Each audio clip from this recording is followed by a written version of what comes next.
good evening and welcome to another exciting episode of Ron Ruth Presents on Disc Jockey News TV. And of course, I am your host, Ron Ruth of ronruth.com. And tonight, my very special guest is someone that, maybe two or three of you recognize. But for those of you that don't know who he is, this is my good friend. His name, of course, is Peter Mary. He's a wedding entertainment director, and he's also the author of a book called The Best Wedding Reception Ever. And if you've not heard him talk about his book, I guarantee you before this evening is over, he will have mentioned it at least 3 or 4 times. It's a drinking game, so go get your glasses filled. And also, as part of his introduction now, I also have to say he is a Kansas City competitor of mine. So I introduced him to his girlfriend. He moved here. Now I have to deal with this 24/7. So, all your fault. Good evening, Peter. How are you? I'm doing great. As Mike Walter would say, you brought that on yourself, Ron. Yeah, I guess. I don't know. It's the last time I introduced anybody to a woman. That's for sure. So, Peter, tonight we're going to talk about something that's near and dear to, I think, both of us. Because as my mentor, and I didn't include that in your introduction, but as my mentor, one of the things that you taught me early on in our relationship, which has been, I think we've known each other now for about 12, 13 years. But very early on, At least that. Yeah, at least that, yeah. But somewhere in the beginning of our relationship, I know that we had talked quite a bit about the sales process. And actually, one of the very first presentations I saw you do was an early rendition of a DVD that you have on your website of better consultations bring better bookings. And I actually got that title right, didn't I? I struggle with that title. I struggle with that title all the time. But I was very fortunate to see a very early rendition of that particular presentation years ago, where you talked about how to be able to convey your value, to communicate your value to couples so that they understand what it is that you bring to the table that's going to be different than any of the other DJs in your market. And from what I'm seeing on the internet right now, on different websites and different groups, I'm seeing a lot of DJs struggling with the fact that they really don't understand how to convey their value. They talk still about other DJs in their market that are charging less, and how do I compete against something like this? The reality is, and I think you and I both agree that there are always going to be DJs that are going to be charging less than you are. Am I right? Sure. Oh yeah. I mean, there's always going to be Walmart, and then there's always going to be Macy's or Nordstrom's or whatever the case may be. The challenge for so many DJs though is to learn how to communicate your value rather than worrying about what everybody else is doing. And I'm not going to lie to you. Before we even get started here, I'm just going to tell you, it's not easy to be able to do this in the beginning. It takes, just like anything else that you want to be good at, it takes time, it takes practice, it takes experimenting, it takes failure. You have to fail in order to know how, what it is that you need to do differently. So, I want to start with a little story, because I don't want anybody to think that, and Peter, I haven't even let Peter talk, which is really cool because he's just, but I want to start with a little story, because way back when I first decided to raise my fees after seeing Mark Farrell, I think it was around 2003, 2004, somewhere in that general area. When I first decided to raise my fees, I just raised my fees. And I'm guessing I was like at $600, something like that, for a 4-hour time period. And I think I wanted to do a modest, I guess I should say, rate increase to maybe $800. It could have possibly been $1,000. I honestly don't remember, because this would have been 10, 12 years ago. And I remember sitting in front of every time I sat down and met with a couple, they would ask me how much I charged, and I would tell them this large amount, which was 2 to 3 times more than what everybody else was charging in my market. And I distinctly remember, and this is a true story, I distinctly remember sitting in front of a couple, and the bride went off to the restroom, and the mother of the bride was still sitting at the table, and she said, "So tell me, again, why is it that you charge what you charge? And I said, well, because I have insurance. Cha-ching. Which I don't understand why she didn't pull out her checkbook right then. It didn't I know. it didn't make any sense to me. Done. But here's the thing: after each and every one of those meetings, my ego took hold, and after each and every one of those meetings, I would sit down and I would, on my way back to my office or my home, I would call my DJ friends and I would complain that, oh, these people don't know what they missed. They could have had me. Now they're gonna, they're gonna spend cheap, and they're gonna have this other person, and their wedding's gonna suck, and yada yada. And then I learned, after being rejected by probably 8 or 9 different times, that maybe it wasn't them. Perhaps it was me. Ooh. I know, and that's a hard pill to swallow, because you go, man, if you get rejected after a while, enough times, that really should become fairly evident, I think, to most people. Yeah. But anyhow, moving along, at that point, I decided maybe I needed some help, and I started doing some reading and researching on my own, and I still wasn't getting past that price barrier of being able to really communicate why I thought I was worth what I thought I was, even at maybe $1,000 for a 4 or 5 hour period. Then Peter came to town in 2003 or 4 as part of the ADJ membership drive, and he did this presentation, as I was saying a few moments ago, better consultations lead to better bookings, and a light came on and I'm not trying to promote his DVD. I'm just saying that this was a moment for me where it was like an epiphany, where now I understand, because everyone I had read, from Jeffrey Gitomer to Seth Godin to all of the different people that write sales books that are sales gurus, they write great sales books, but they're not writing to DJs. They're not writing to what we do. How do you sell what it is that we do? Because we're in such an emotionally charged industry. And so very quickly, one of the first things I learned was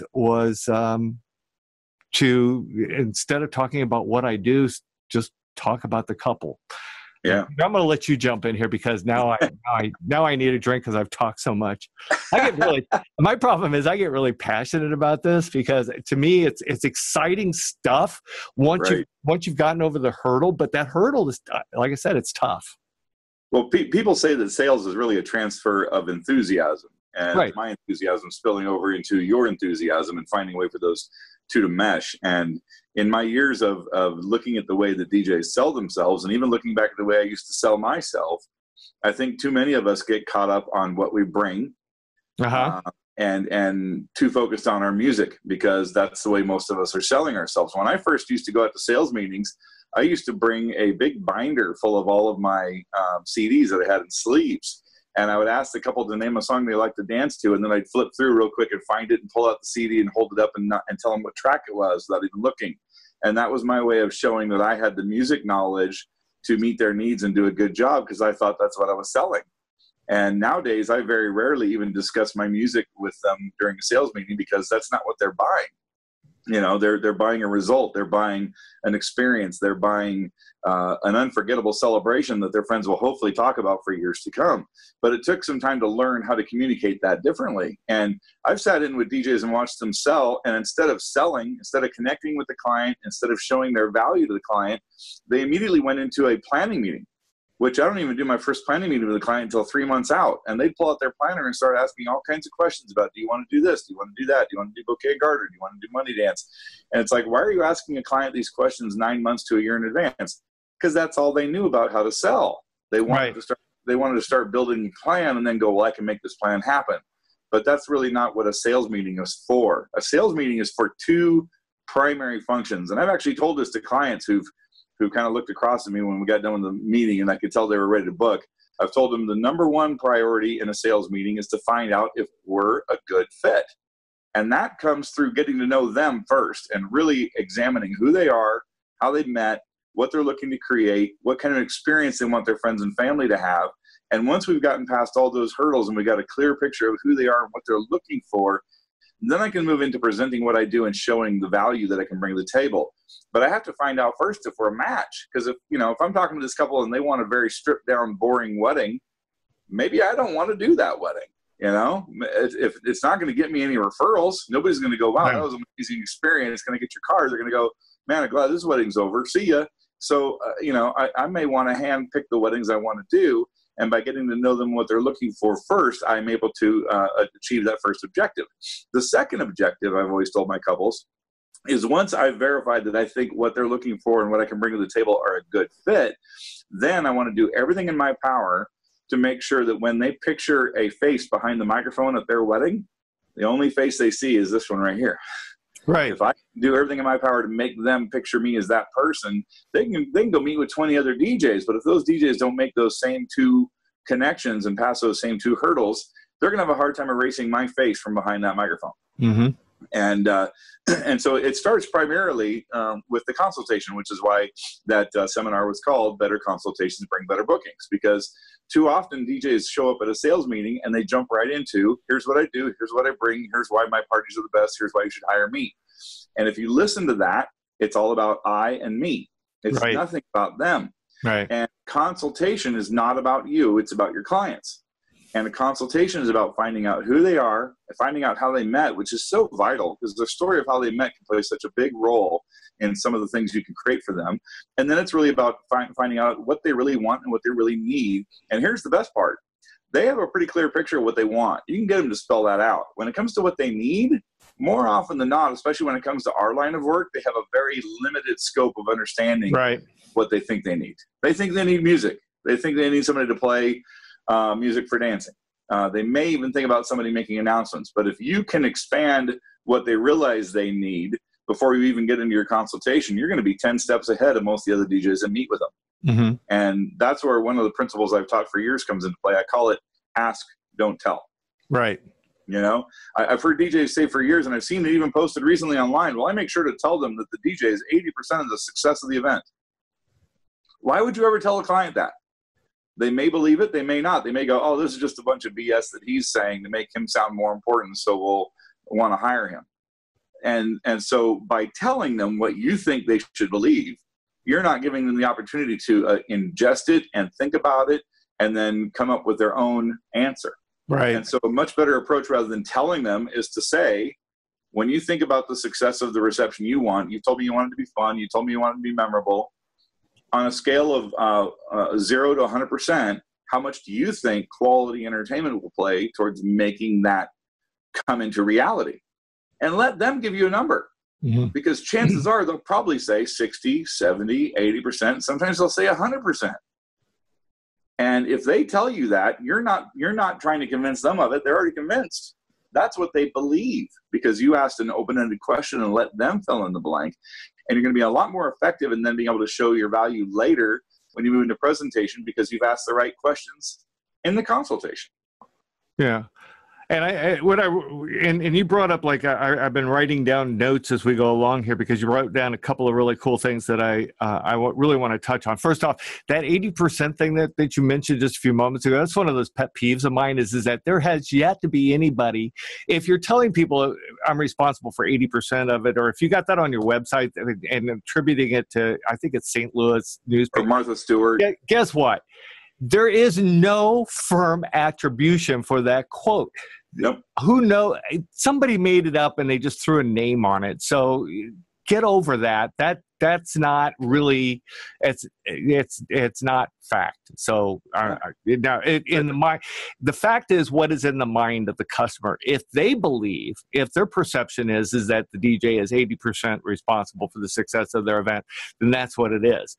But to tell somebody that you don't have any statistics or data really to back that up, other than a fake quote, and it feels like you're trying to convince them of something, and I can show you another very simple way to get them to identify that same answer without having to go the 80% route.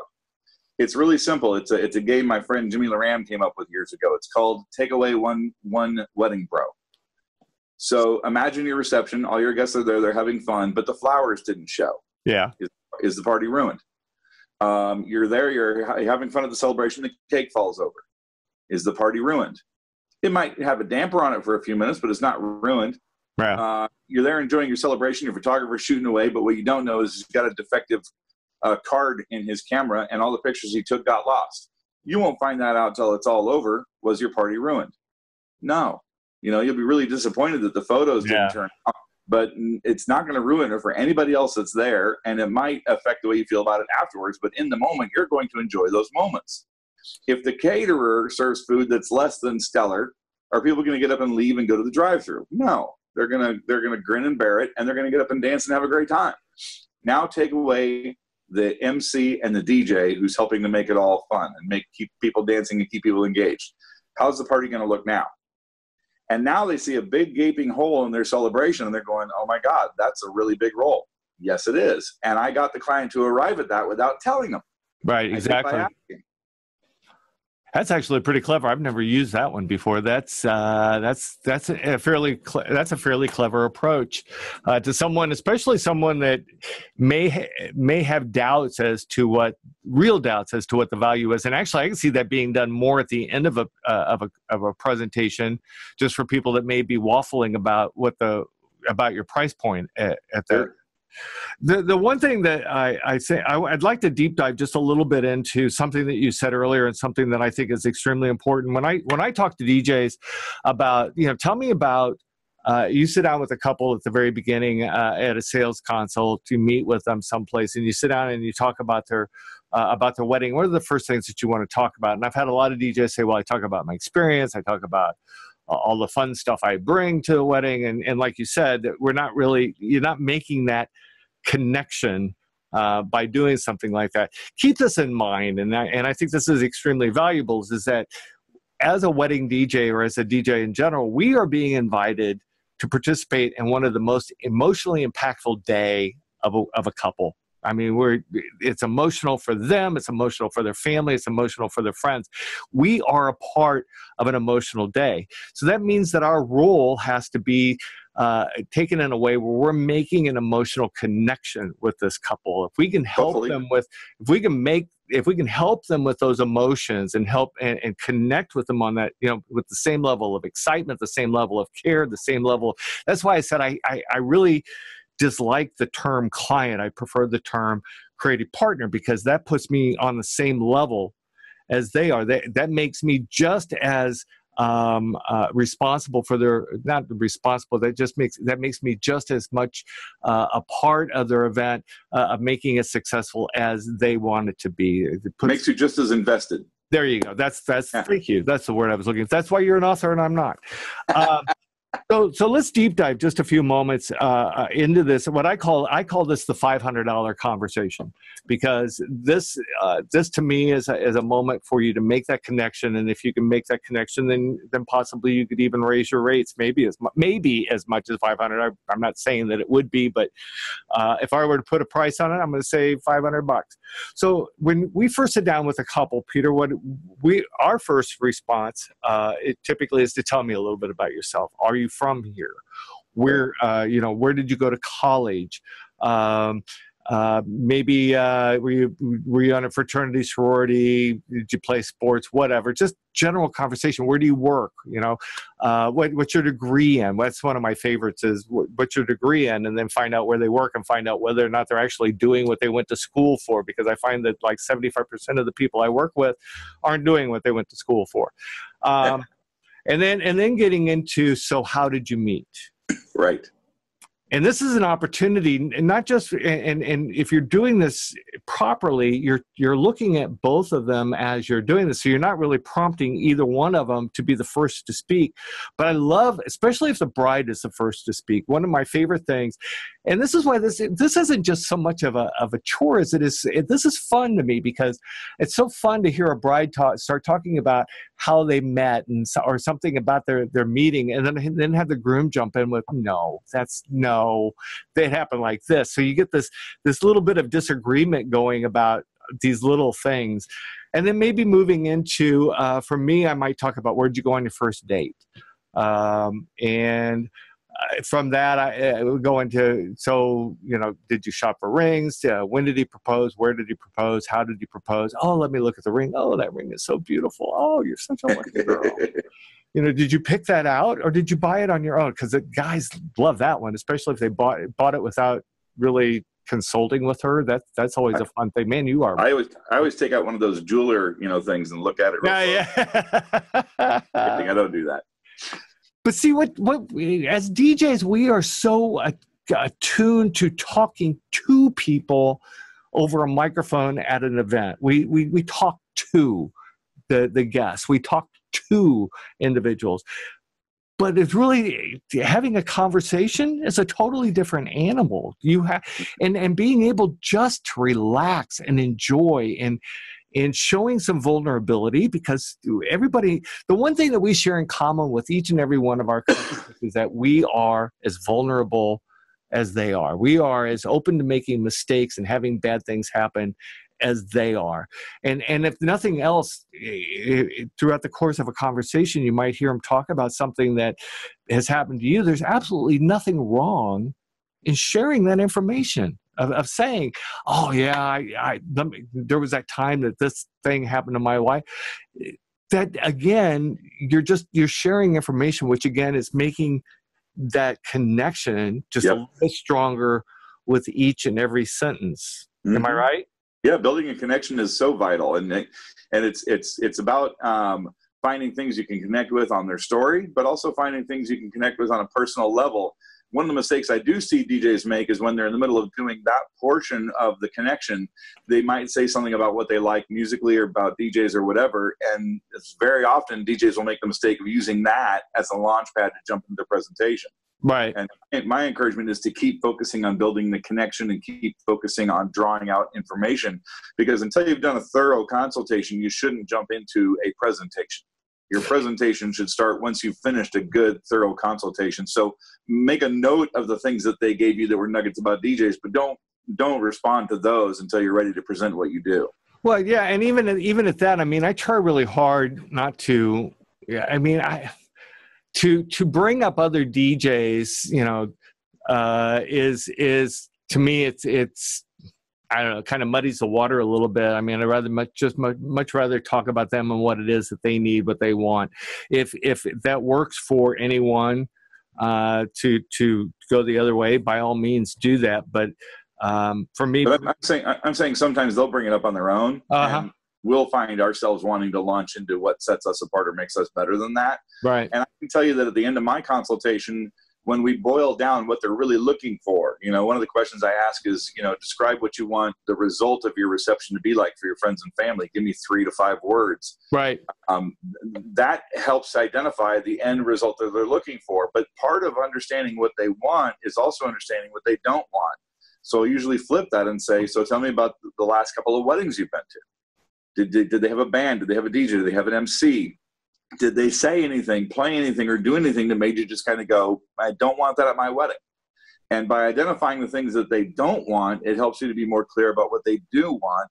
But that requires active listening and asking follow-up questions. Like one of the common ones that I share as an example is you could ask a couple if they saw something they didn't like, and they could say, well, we saw a DJ who did the YMCA routine, and he put the funny hats on the groomsmen and was making jokes about them. And if you dig a little deeper and find out what was going on, it wasn't that the DJ played the YMCA or even brought out the funny hats. It was that when he was making jokes about them, he got to the guy wearing the sailor hat and he goes, and here's our sailor, because you know every party needs a little semen. And it turns out that what they were upset about was the inappropriate humor, not the YMCA thing itself. And when you can identify and boil down to what that thing is that they don't want, it then becomes a whole lot easier to sell against that and show them what you do to make sure you're going to be not only entertaining, but also appropriate while being entertaining. I hate confessing, but back in the 90s, I wasn't the DJ that ever said that did the sailor joke, but I was that guy. Yeah. Oh yeah. Because everybody in the 90s, every bride in the 90s wanted an interactive DJ. I'm just telling you, because every video made in the 1990s about how to be a DJ, the DJ was extraordinarily interactive. They were always out there on the dance floor teaching doing the YMCA, the electric slide, the whatever. It was just, oh my gosh. Fortunately, we moved beyond that. but you know what? I do have to clarify, though, that I believe every DJ is interactive. Well, yeah. How interactive they are and how they engage with their audience is gonna spell the difference on whether or not they come across cheesy and a little too in your face. But everybody wants somebody who's going to interact with their audience in one way or another, even if they're just behind the booth kind of bopping along to the music. Yeah. But I meant what I guess I should have clarified by being the in-your-face kind of interact. You know, I know you really don't want to do this, but I want you to get up and do. I'm going to embarrass you, get you to come to the dance floor so we do this thing together, whatever. Yeah, I called that the guilt trip group dance. If you want I did a lot of those. Marriage, y'all need to come to the dance floor. It's like they wouldn't be here if they didn't want to have a long and happy marriage. We shouldn't have to use guilt trip tactics instead of dancing. There wasn't really too many referrals out of that either. So I can tell you that right now. I don't have anybody ever calling me today going, I remember back in the 90s when you did the YMCA. And yeah, that was the best. You bring the maracas and the sleeves and the funny hats and the big sunglasses. So I want to move on a little bit from what you were talking about, continuing this conversation of a deep dive, because I really I'm hoping that the people that are watching this can actually really walk away with something that they can really put to use. I mean, we've talked a little bit about, okay, so now you're making the connection. I think a large part, and Peter's touched on it, is that trying to paint a picture of what it is that their wedding is going to look like, which means you're going to have to, for me, it means that you have to really dig into your storytelling skills a little bit. You're going to have to learn how to be able to tell a story. So for as an example, for me, and I think I learned this from Peter, I'm not really sure, or if I came up with it on my own, or I stole it from somebody else, who the heck knows. But one of the things I'll do is I'll ask them, say, have you been to a wedding reception recently? I'll ask them about the three adjectives that I know I got from you. I can tell you right now, for anybody that's never asked those three questions of a bride or a groom, the number one thing that most brides and grooms will always tell you that they want their wedding reception to be is fun. It may not be number one, it may be number two, number three, but it's going to be in that number three. And they may not actually use the word fun. They may say they want it to be high energy, they want it to be exciting, they want it to be, but it all comes back to they want it. They want it to be fun. I mean, and I have yet to have anybody say, I want my wedding to be dull, boring, and uneventful. So if they tell you they want it to be fun, the other thing, another great answer to that is memorable a lot of times. And again, in your market, just listen. If you listen hard enough, you're going to hear a fairly common response to this question. So they want it to be memorable. They want it to be something that is going to be romantic, perhaps. Mm-hmm. They want it to be something that's not going to be cheesy. That's a don't want, but that works as well. Another one I hear a lot is the word engaging. In other words, they want their guests to feel a part of the celebration without doing the YMCA. Right. Very true. The guilt-inflicted group dance. But knowing that most couples want it to be fun and they want it to be memorable, one of my favorite questions to ask after that is, okay, have you been to a wedding reception recently? Yes, I have. Okay, well, first, before we go too far, was there a DJ there? I don't need to know the DJ's name. All I want to know is, was it a DJ there? Yes, there was a DJ there. Okay, so let's talk about what happened that made this event fun. Let's just talk about something that happens at every wedding reception. At every wedding reception, typically the wedding party is introduced and the bride and groom are introduced. Did that happen at your wedding? Yes. Okay. Tell me a little bit about what happened when the wedding party was introduced. Most of the time, a couple will tell you, oh, yeah, he introduced. He said their names. They came in. They danced a little dance. Okay, where did they go? They went behind the head table. Okay. All right, so the maid of honor, the best man, have been introduced. The energy level is at its peak. Everybody's cheering. They're standing at, yay! Time to introduce the bride and groom. They come into the room. What happens? They come in, they do a little dance, and then what happens? Well, they go and they sit down behind the table, and we have the blessing, and then we move on to the buffet. Okay, so what part of that, your response to that would be, so what part of that do you think was fun? What part of that do you think was memorable? Okay, so let's talk about, and they're going to probably say nothing. Right.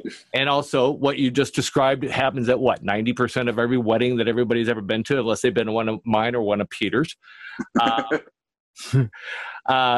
So let's talk about how we can make that better. So then you can start talking about maybe how you might do personalized wedding party introductions. Right. You might talk about how when the bride and groom come into the room, instead of having them go directly behind their head table, they, this is a very if you want your wedding to be personal, I think I left that out of my 3 adjectives, which is typically a pretty good one. You don't want it to be like everybody else's. But if you want to continue that personal touch that you just had with the personalized wedding party introductions, why not welcome your guests? Why not say thank you for coming? If you really want to extend that a little bit further, then introduce your parents. I'm perfectly capable of introducing parents. It's all a part of DJ 101. Peter, did you pass DJ 101? Think so. Trying to remember what year. Okay. Yeah, that was a hard one. That was a hard one to get past. But no one can introduce your parents with the same emotional impact that the two of you can. It's true. And then you move into, but see, so at this point now, you're painting a picture of how you're going to make it different. If you want to be unique in your market, then you have to do things that are unique, that set you apart, that make you, as Seth Godin would call, the purple cow. And I'm going to back you up for just a second, because you mentioned that this would be a good opportunity to tell them about doing personalized dances. And my suggestion would be that you don't tell them. Instead, you ask. So when they introduced them and they danced in and they said their names and they did a fun dance into the music, how many of those wedding party members did you know? Right. And 9 times out of 10 as a guest, they knew 1 or 2. So when they introduced them and just said their names, did you know the rest of them? No, not really. Did you know what their connection was to the bride and groom? No, not at all. What if we could come up with some ways to change that? Right. And I haven't even told them what I'm going to do yet, but here's the cool part. By doing this thing where you ask the questions, you're starting to build in their mind that there might be something bigger and better than what they're used to. I haven't given them a solution yet. I'm going to save that for my presentation. Right. But I've expanded their understanding, and by asking questions they haven't heard from anybody else before, they're going, you know what? I bet she's got a good answer. But they're waiting for you to bring that answer. And if I save that answer until I move into the presentation and then go, what if we introduce your wedding party like this? And I show them doing a connect the dots. A couple I just met with last night said they didn't want to do extended intros. And I'm like, okay, so can you tell me what your connection is to them? And I got them to give me 4 words about each person that identified who they were. By the time I got done with that, I said, because of your setting, I'm going to be introducing you as a large group, and the 2 of you will appear in the middle of that. So what if I just said one line that identified that one person so they knew it was them, and then I said their name and they walked in? They're like, oh, that's actually pretty simple. I'm like, yep, and it's also pretty fun. So I was able to get them from nothing to connect the dots in one line about the person that told us who they were and made it unique and fun. And I was able to change that. Now, most DJs would say, well, they didn't want it, so I just said their names. I'm not going to settle for that. I'm going to try to find a way to give them a better experience and work with them.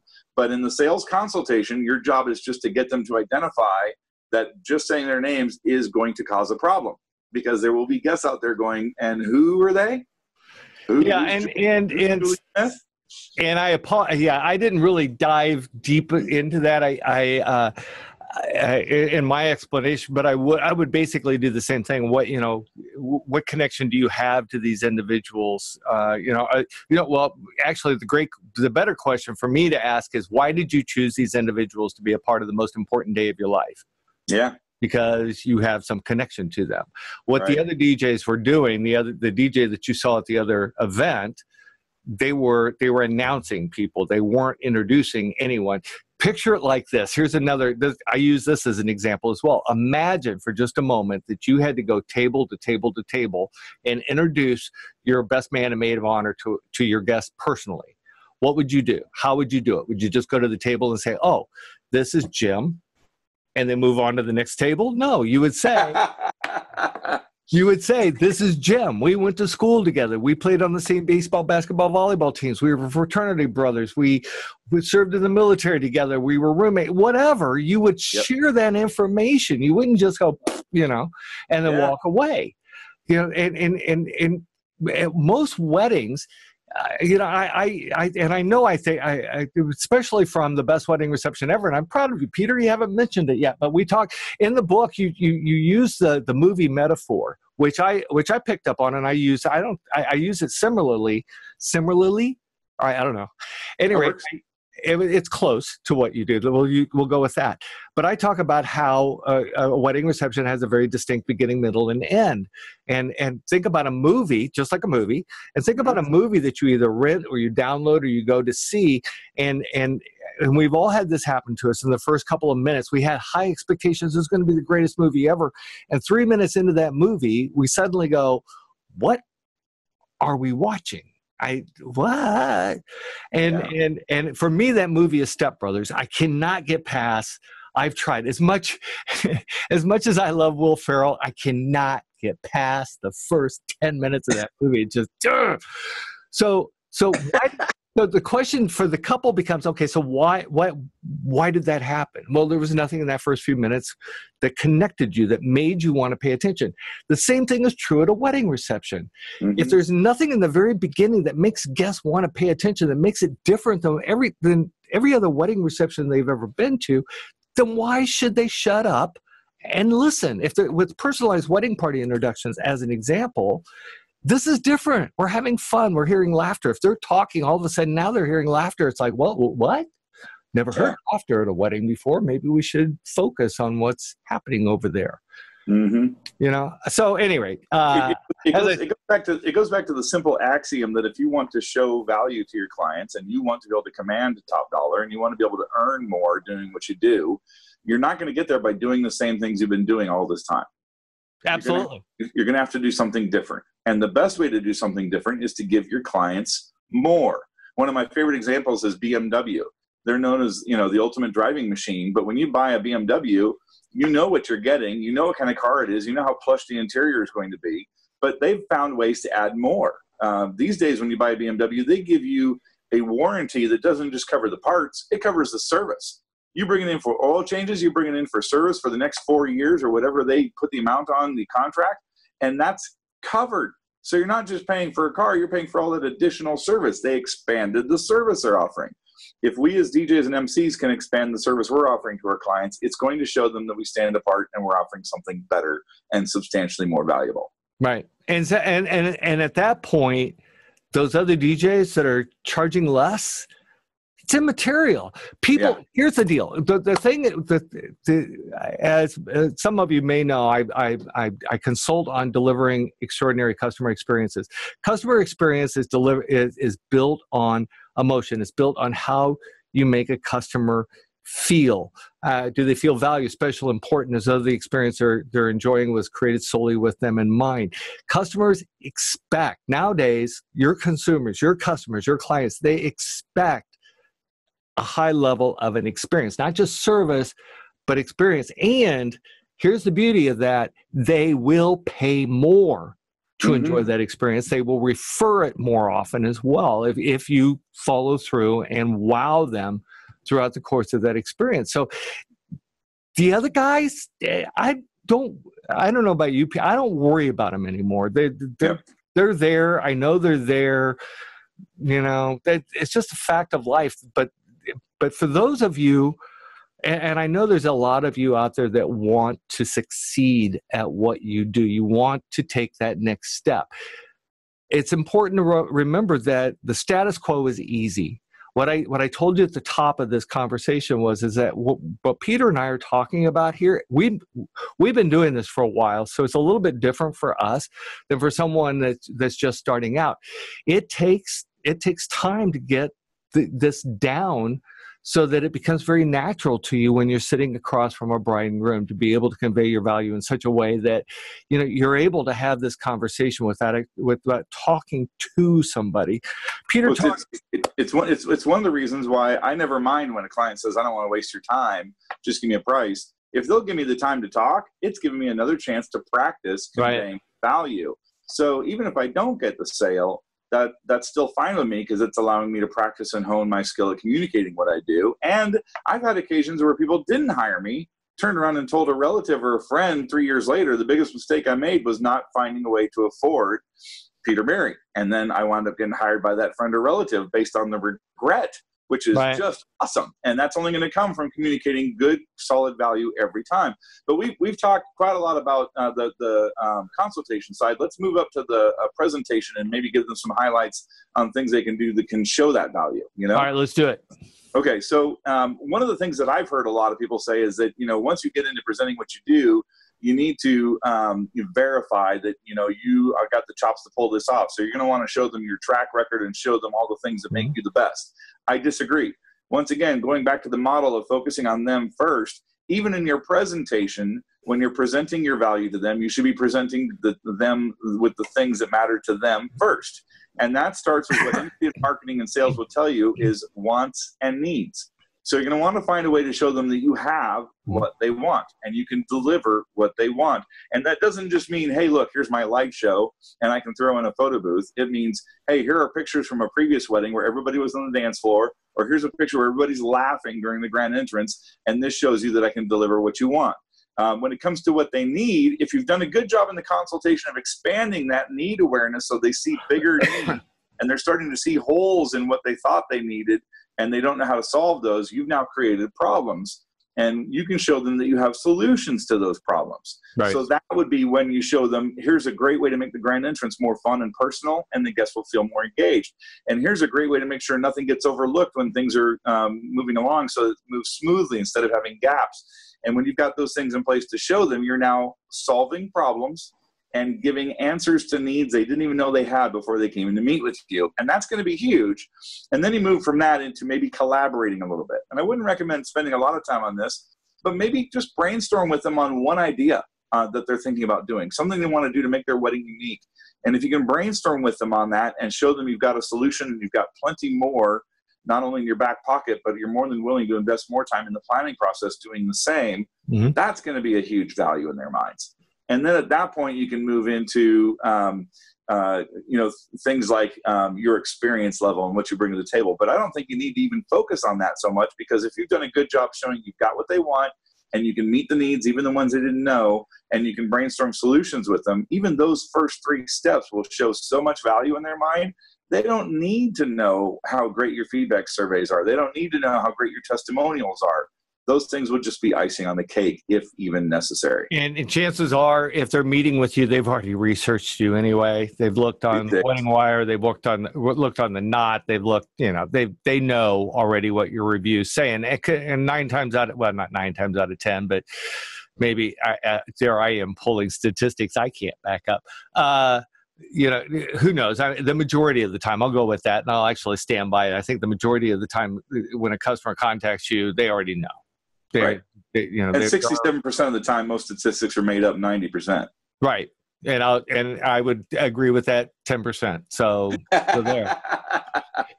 So we are like, this is unfortunate, because we are almost out of time. So I would love to deep dive more into the second half of this, and I'd also like to talk about managing expectations. So Peter, here's what I want to try. Okay. If you would, maybe next month or the following month, let's do this again, and let's finish this conversation, and let's move it to the next level of talking about, what to do after you presented your price and you get the customer is may not be sure what it is they want to do. They're waffling. Right. And let's talk about managing expectations, so that, because I know a lot of DJs talk about how they can't get the forms back and get the paperwork back from a customer. A lot of that is on the DJ, believe it or not. So we could talk about that. The one thing I want to take a big takeaway to me are 2 things you said at the top of our conversation. One was making sure that you're a good match. Look, if you're just taking, if I were to ask you your perfect customer and you said to me, my perfect customer is the one that has a checkbook, good luck with that, because that's that you're going to, unfortunately, you're probably going to be miserable, and you're most likely going to have a lot of people complaining about your service, because you're not there. Again, there's no connection there. People who come to you for price will leave you for price. The other thing that you said, and I think a lot of people don't take this seriously enough, and that was, you said something about, I don't remember the exact word. I wrote down face.